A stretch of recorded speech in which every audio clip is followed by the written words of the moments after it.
You're listening to the Perth Property Show, Australia's only weekly property podcast by West Australian experts for West Australian listeners. Catch your latest episode every Monday at 7 a.m. Good morning, everyone. Welcome to the Perth Property Show. My name's Trent Fleskens, your host as always. This week we've got Ross Minett back in the studio, my favourite local government planner. He's going to give us the real deal on the myriad of changes that the state government has pushed through over the last couple of weeks in the planning space. We're going to be talking about the $80 million Mcgowan is throwing at developers to get apartments off the ground. Will it work? What difference will it make? We're going to talk about the median density code. That's a huge structural paradigm shift for the way we develop properties in the medium density space. And finally, we're going to talk about the reforms to the SAT JDAP space and what that means for local governments and also for industry, builders, developers, mum and dads. Ross, thanks so much for coming in, mate. Thanks, Trent. Thanks for having me. I reckon that was a good summary of what we're looking at, right? I think so. There's quite a lot to digest there. Why do you reckon it all came out in the same time frame? Was it just a good chance for it to be announced at the Property Council event, or has this all been in the works for quite a while? Look, my understanding is that the medium density codes for sure have been developed for the last 2 to 3 years at least. The other changes, I didn't know anything about those coming. No, I hadn't. You knew something has to have come because a lot of noise is coming out of industry right now that we need help, but I wasn't aware it was going to be that.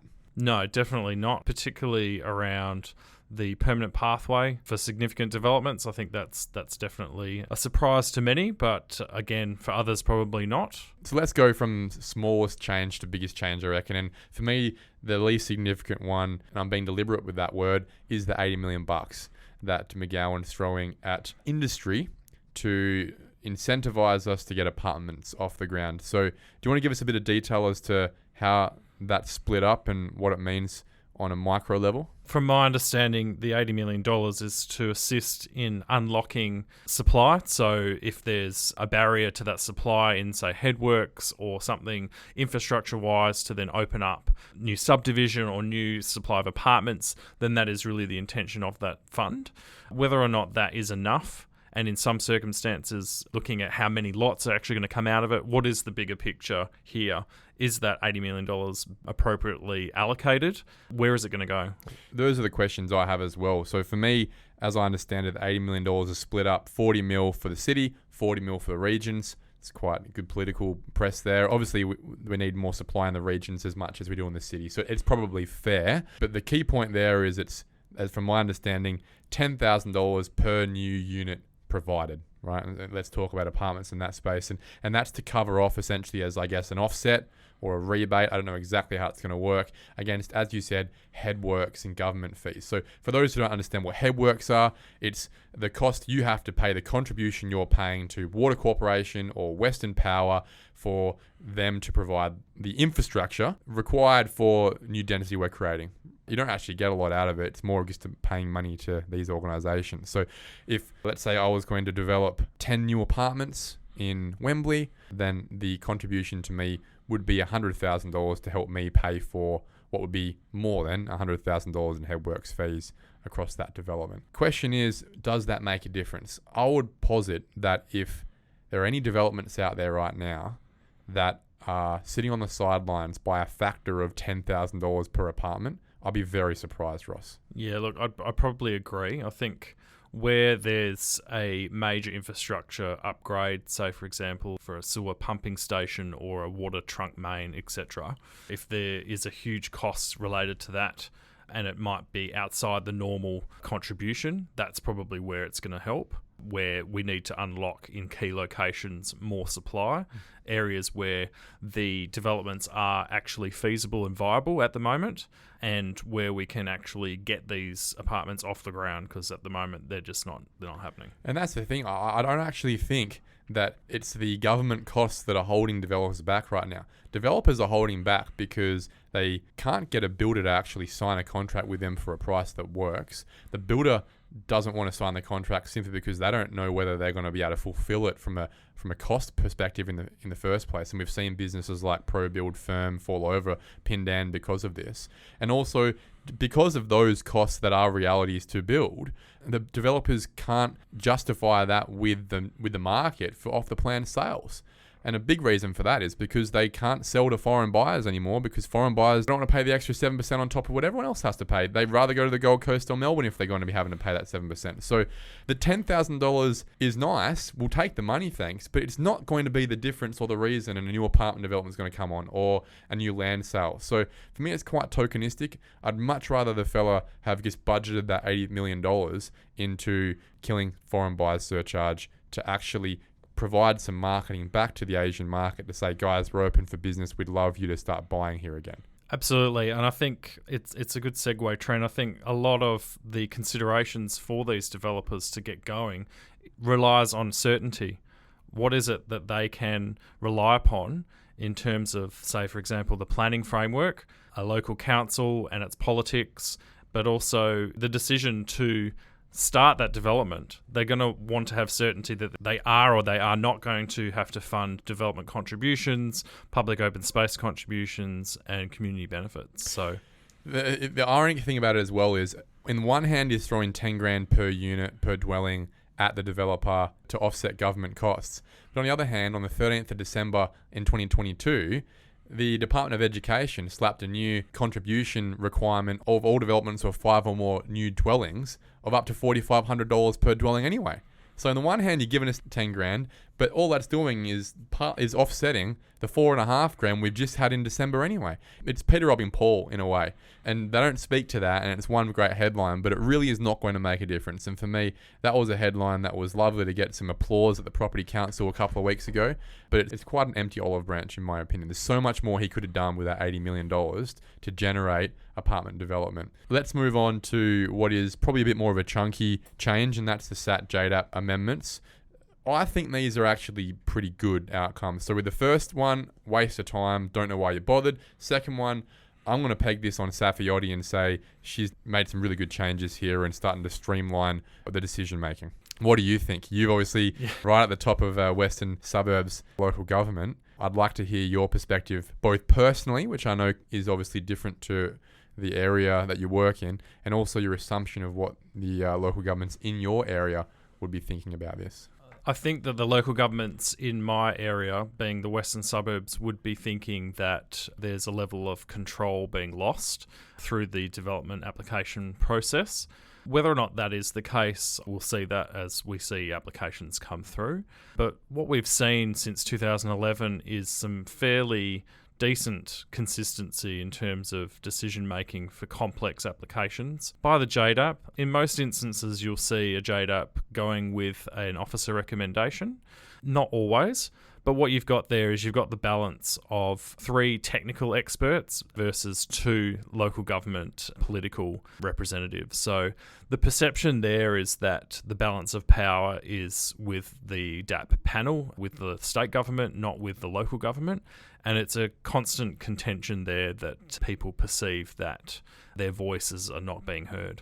I think it probably provides the balance that if it's a good enough project, it will be approved. And in a state where we are constantly undersupplied, whilst we always would like excellence, it's rare that you get excellence. And if that's the threshold you want to keep it to, which is what a lot of local government councils do have their threshold at, we're not going to have supply. That is the definition of red tape a lot of the time. But before we move in further into this second segment of the SAT and JDAP streamlining, we should run through exactly what's happened. So do you want to provide a little bit of detail on that before I round it out? Sure. So in delivering the reforms, the West Australian government are seeking to reduce the number of panels to 3, 1 for each Perth inner and outer metropolitan area, and a third panel to service the regional areas. What is it currently? We have 5. We have metro, inner, north and south, and we have outer, and we have regional, and we have a Perth City JDAP. Okay, so we're streamlining that into just 3 DAPs, and I assume that's going to provide more consistency because those 3 DAPs will have those 3 sets of panel members. Correct. I guess what you spoke to that before with developers, it gives more certainty as to what the threshold is for approval. Yeah, I think the difference here is that in comparison with taking an application to council, the decision is weighted more in terms of the technical expertise rather than the politics. So yes, you do have the voice at the table for the community, being the elected members, but you do have 3 professional planning and other expertise at the table to make the decision. And I can say from first-hand experience, these people aren't just approving everything. We see people on the DAP side recommend refusal. We see people recommend deferral. So it's not there yet. We need you to make some changes before you give approval. And we see approval. Certainly I've seen much more of the balance. If you're going to see a refusal, it's probably more likely it's coming from the councillor. If you're going to see an approval, it's more likely it's coming from the DAP member. But I've certainly seen both sides of the coin switched as well. Absolutely, and I've been part of many JDAP proposals where I've seen a mix of decision making and even applications where you think that it's going to be approved and the officer's recommended approval, it's been refused by the DAP or deferred. The first part here is that it's the 5 DAPs are being streamlined into 3 DAPs. What's next? So they're permanently appointing experienced technical experts to serve as presiding and deputy presiding members on each panel, with no change to the current local council representation proposed. So it's still 5 panel members, but the government represented ones will be permanently employed. So at the moment, they sub in and sub out. And so you'll find in the Metropolitan Inner North JDAP, the presiding member's pretty consistent, but the other members will sub in and out. Based on availability with their other work. Correct. These guys are going to be full-time, as a developer, as a community member. Anything that's getting assessed that's not being assessed by the council will be assessed by these 3 members and the 2 nominated councillors. Correct. That gives a bit of certainty on both levels. So these DAP members are now going to be paid full-time. They'll be doing this every day. What else? The other point is that all multiple dwelling developments would be able to be determined by the DAP. I believe at the moment it's only 10 or more. Yeah, so if you have 10 dwellings or more, then it can be assessed by the DAP. If not, it has to be assessed by the council. Correct. And there's also something in there about the different uses, right? So they're making the DAP completely opt-in for any development over 2 million. So that also means you can opt out, whereas before, if you had a development over a certain threshold, you had to go to the DAP. So if you're in a local government area where you believe that, that there's alignment with the objective to get a development approved, then it might be easier or quicker to go through that local government. Nothing's stopping you, and this is where I think most people have missed the point here. The council is not being routed here. If a developer feels like the council is behind them, the developer has the option to just go through the council.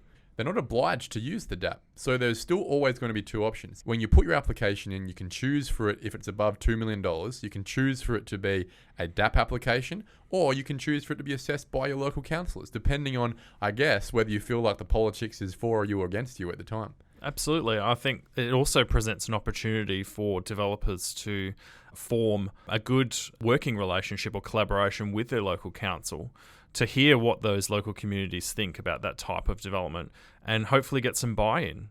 I think that there's definitely an opportunity there to explore that option for some developers in certain local government areas.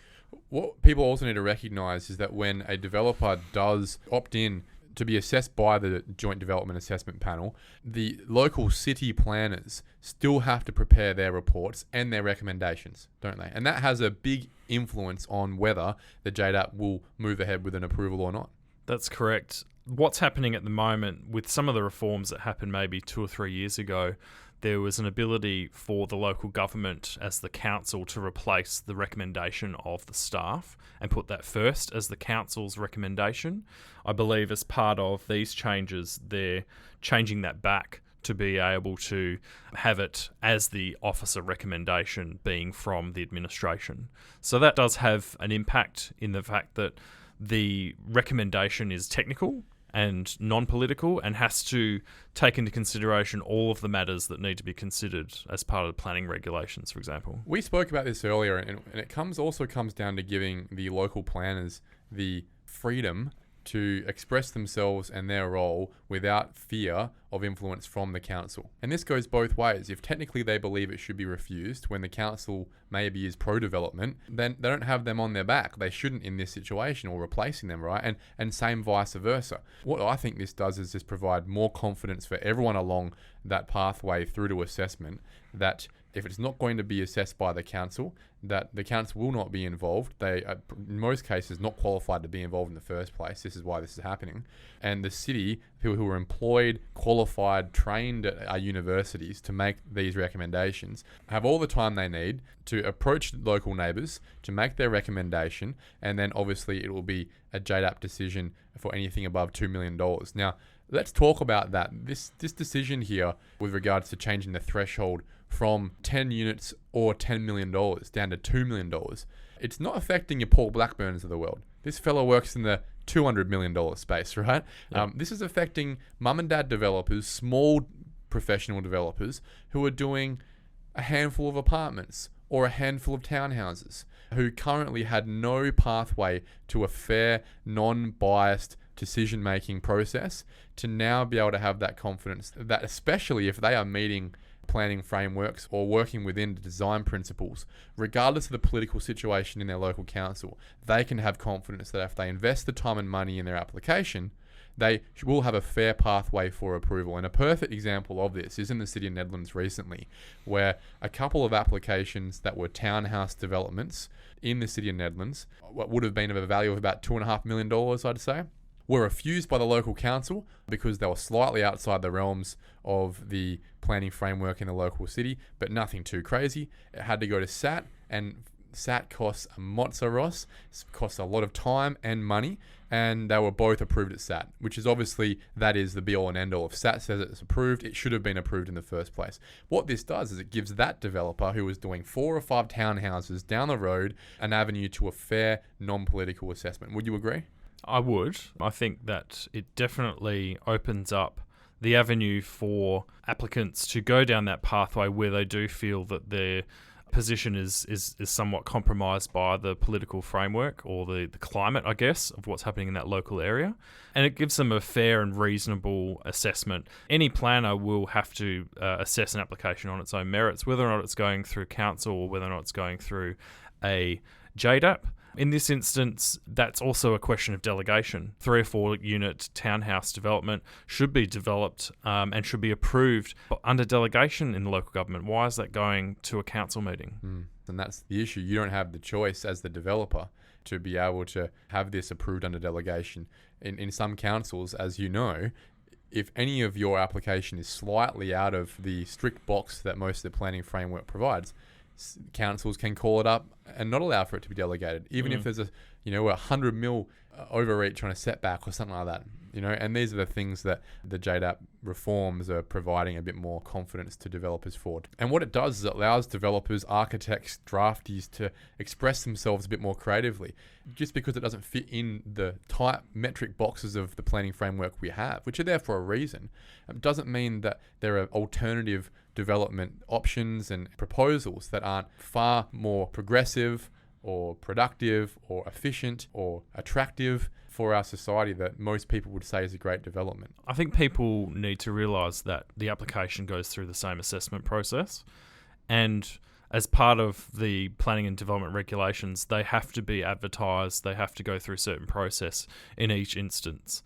And the staff in the local government will assess them the same way as if they're going either pathway, or they should be. In some local authorities, there might be a bit of fear, and where the local government planner has to have a bit of bravery in recommending approval for an application that they feel may have some political sensitivity. But at the end of the day, through these changes to the DAPs, I don't see that there's any fundamental change in the way that the planning officers in your local government will be assessing the applications. This is one change that I have to applaud, and hopefully it provides just a bit more confidence in a market that is so undersupplied, where developers have so little confidence in the development process, let alone their development stacking up financially, let alone builders being around to develop. If we can start breaking down some of these barriers at a government level, it's just one less thing, one less risk factor a developer has to factor in, so they can actually deliver the supply we need to deliver in WA, so that everyone's got a roof over their head at an affordable price. It just makes sense. And I guess that helps us segue into the third big change that came up, which is one that, as you said, has been in the cookbooks for 2 to 3 years now. We've all been very well aware of it. It's been a draft. It's gone through a lot of consultation, and it went dark, I guess, through COVID for a couple of years there. And that's the new medium density code. And that, I guess you can explain this in far more detail than me, Ross, but this new medium density code, which came out in the last couple of weeks, it doesn't affect single houses. It doesn't affect massive apartment developments. It is an amendment to the way we look at development in properties zoned R30 to R60, the medium density, where you currently would see side-by-side corner lot subdivisions, where you would see triplexes and quads and some small apartments and townhouse developments. If you can recognize those built forms to everyone listening, that's what we're going to start talking about now. Ross, talk us through what's going on in that space, and maybe if you can, a little bit of history as well. Sure. So what it's doing is creating a new Volume 1 R codes, which includes requirements as we would see now for that low density up to that R25 level, then a medium density component, which is the R30 to R60, and then there's a component dealing with land subdivision. So I guess fundamentally what it's trying to do is create better medium density development to move us away from triplex style development or house behind house, which is obviously working in certain areas, but in terms of increasing sustainability and increasing tree canopy and things like that, it's not meeting that criteria. No, and I would agree. Whilst I'm a big proponent for medium density, it's what we do a lot here at Strategic and we've been a part of for a long time. I would agree that there are other cities around Australia, and not to mention the world, who do medium density a lot better than we do. And the reason isn't they have better architects or better builders or better ideas. It's because we have to sit within a framework of the planning system, and that framework up until now has essentially meant the path of least resistance, both from planning but also with the market who get used to the product, has been turning your 750 square metre block or your quarter acre block with the old 3x1 at the front into 3 or 4 houses with a driveway to the back. The irony is you don't see a lot of that around the rest of the world. It's not something that's normal around the rest of the world. It's something that's just become normalized for us. The type of development you see in those spaces, in those urban, suburban areas, is terrace housing. It's small communal apartment housing. It's one mansion that looks like a mansion, but it's actually 3 families living in family-sized single-story homes that we would call apartments. This is the norm for people in Europe and even on the East Coast, whereas for us, we don't really have any of that product. And that's, I think, I understand what this amendment to the R30 to R60 space is trying to push us towards. Would you agree? I definitely would agree. I think what the intent there is to create more livable and sustainable housing, mandating or requiring certain size of courtyards, bedrooms, and really just trying to get out of the mentality of just building just for profit and actually building decent homes for people in that space. The hard thing is that developers, and when we say developers, especially in the medium density space, these are generally not professional people. These are mum and dads. These are so many of the people listening to this podcast. So if you're listening and you've ever thought about doing a subdivision or you've done a subdivision, and it includes the 2 of us talking today, we're all developers. There's not all big, massive companies here. We're talking about small mum and dads. Now, none of us are going to do this unless there's $1 in it for us. Certainly, we want to contribute to urban infill. We see it as something that's exciting to us. We like the challenge. We want to be able to make a difference in that space. But none of us do anything in that investment space without seeing $1 in it. So that is something you mentioned, Ross, that is hard because it sort of leads us into part of the concern I have for this change, in that it is mandating a more expensive, more complex type of development that a lot of mum and dads might not be able to afford. And they fill a huge space, a huge gap that private sector and public sector can't fill in this space. And that's where I get a bit concerned. So right now, builders know how to price a triplex in Warwick or Morley, right? Mum and dads sort of understand it. They might have done it before. Their friends done it before. The market understands what they're buying. And it is the most efficient, quickest way to build most of the time 1-story, maybe 2-story developments that might be between $700,000 and $1.5 million. The banks know how to fund it as well. They generally do pretty well with funding it based on land value. You can get a lot of this stuff funded at 80%. The second you start going into this new realm where we've got a lot more what looks like built strata development, really, where there's a lot more common walls, a lot less land subdivision happening in that space, or the land subdivision that's happening doesn't reflect what the banks are used to seeing and the builders are used to building. I see a period there of transition where the developers don't really know how to FISO it up. The builders don't have any designs for it, don't know how to cost it up. The market doesn't know what they want to pay for it because they've never seen it before. And the banks don't know whether they actually want to fund it. And if they do, they'll fund it at lower loan-to-value ratios because they see risk, because they don't understand it. None of that is helpful in the most undersupplied time of our market we've ever had. Trent, I agree. There's a lot in that. The timing of this is quite difficult, I guess, in terms of implementation and delivery of housing.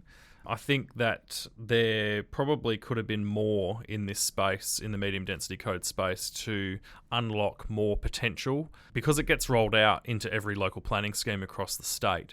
So there's the ability to unlock development potential or extra housing potential supply just through a provision in this particular code. Now they've added the small dwellings, which are 70 square metres in that R30 to R60 space. Previously, that in the lower density codes, that's a single bedroom dwelling. Within the medium density code space, that could be a 2-bedroom dwelling at a 70 square metre. You get a 2/3 density bonus, so you're basically providing 65% of the minimum average land size. So there's the ability there to potentially add an extra dwelling in a 2 or 3 lot subdivision. Again, it's going to be a product that's unknown to the market, small 2-bedroom villa or a small 2-bedroom apartment or something like that may not fit in within that context of that particular suburb, for example. So similar to what happened in 2010 to 2013-14 with the apartments, the walk-up apartments, It took 2 to 3 years for the market to really respond, and then places like Belmont, it just went crazy. Yeah, and Nollamara, Balga, Westminster. Yeah, so I can see that this sort of new way of doing things is going to take 3 to 4 years to really roll out, and for the industry to understand it. That doesn't help us right now in terms of getting supply on the ground. Well, especially when a lot of people are looking to get existing applications through, and this document now is one that is deferred until September the 1st before it's gazetted, but it has to be given serious consideration in any application that's happening right now. So we're trying to put through a XXX right now from a property we bought a year ago, but now that application is now being assessed under the existing code with serious consideration for the new code. That's not going to happen. It nearly puts a lot of applications on its head as well, especially if you let the local governments make the decision as to how they assess it that way. A lot of stuff's going to get caught up in addition to a lot of stuff not even hitting the ground because people are trying to figure out what it means.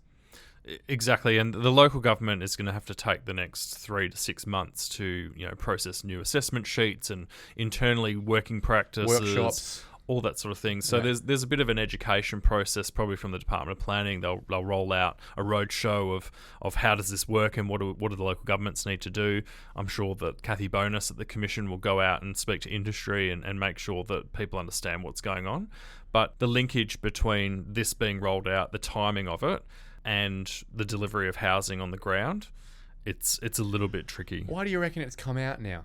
It's been 2 and a bit years, right? Is it because it's been 2 and a bit years and it just needed to happen? Is there any other reason why this has come out now? I think initially there was some significant industry pushback on it. So some of the submissions from, it could have been HIA, it could have been Property Council, whoever, had issues with the potential delivery of this product. How drastic the change is. And exactly. So it needed refinement, and that's what's happened. But there's also provisions in here which are transitional until 2025. So some of these provisions, particularly around like trees and courtyards, etc., there's a period of time in which designs can be developed and the industry can start to, over time, respond to it. Has much changed between what was put forward 2 years ago and what we've got now? From the draft that I saw in 2021, there's some modest refinements. I think the transitional arrangements are the big ones, so giving industry the time to respond to it. But fundamentally, I think the principles are the same. Yeah, I don't think I've seen them give much. It's not like they've gone, oh, you're right, guys, this is a bit of a jump. We'll provide the framework to still allow for this sort of build. none of that's happened. They're still making the big jump. I think they're just giving people, in some circumstances like land development, which is surprise, more time to make that change.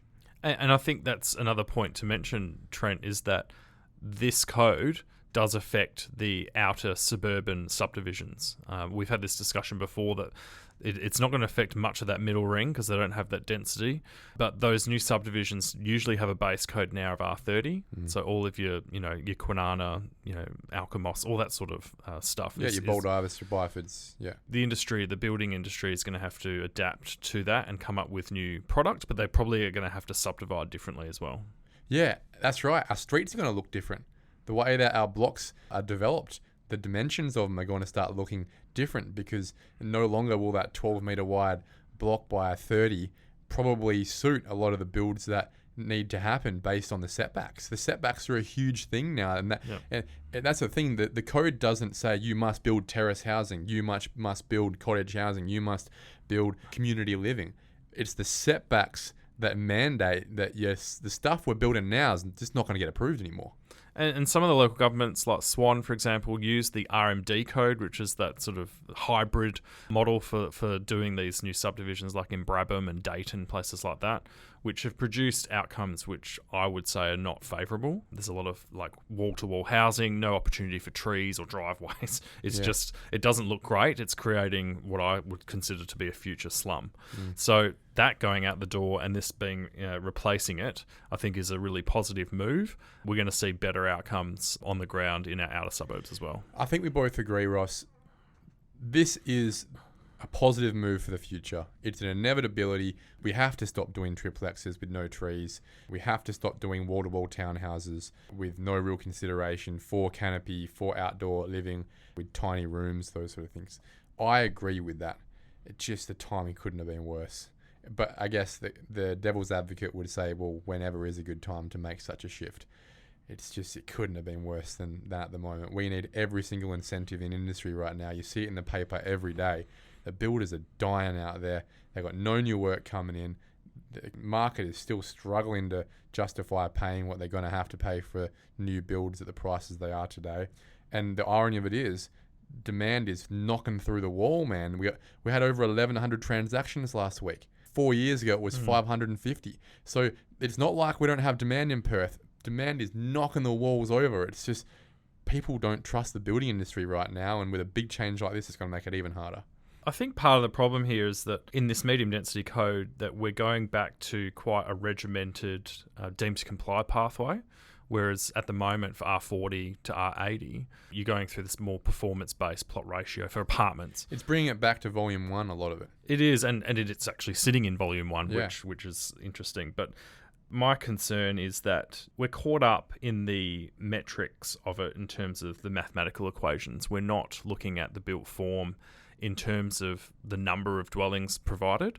So, for example, you could have one building which is 200 square metres in its size, which could be approved as a group dwelling or as a single house on, say, 300 or 400 square metre lots. There could be 3 separate dwellings inside of that. And if it has the right amount of parking and it still has all the private courtyard spaces and the right size rooms, what's the problem in that? Yeah.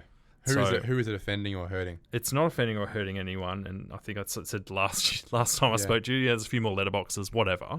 But what we're not seeing is state planning policy responding to a dire need for housing. And that's just one aspect, I guess. It's, my platform that there could be some clauses within these R codes that unlock potential across the whole state that they have not done. It's much of the same in terms of the metrics. Prescriptive metrics. Prescriptive, yeah. Around this is how you must build and you must fit within these boxes. Hopefully JDAPs, that developments above $2 million, can give a bit more streamlining to it. But for all those people looking to build 1 or 2 houses in an R30 environment, we're going to start getting pushed into certain boxes. And again, $2 million does open up a lot of those more valuable developments, but a triplex in your Warwicks, your Morleys is not getting a $2 million yet. So it's still going to sit in the local council, who are still going to have to figure out whether they want it that way or not, and are going to make it as hard for you as they want to if it doesn't suit what their interpretation of this new medium density code will be.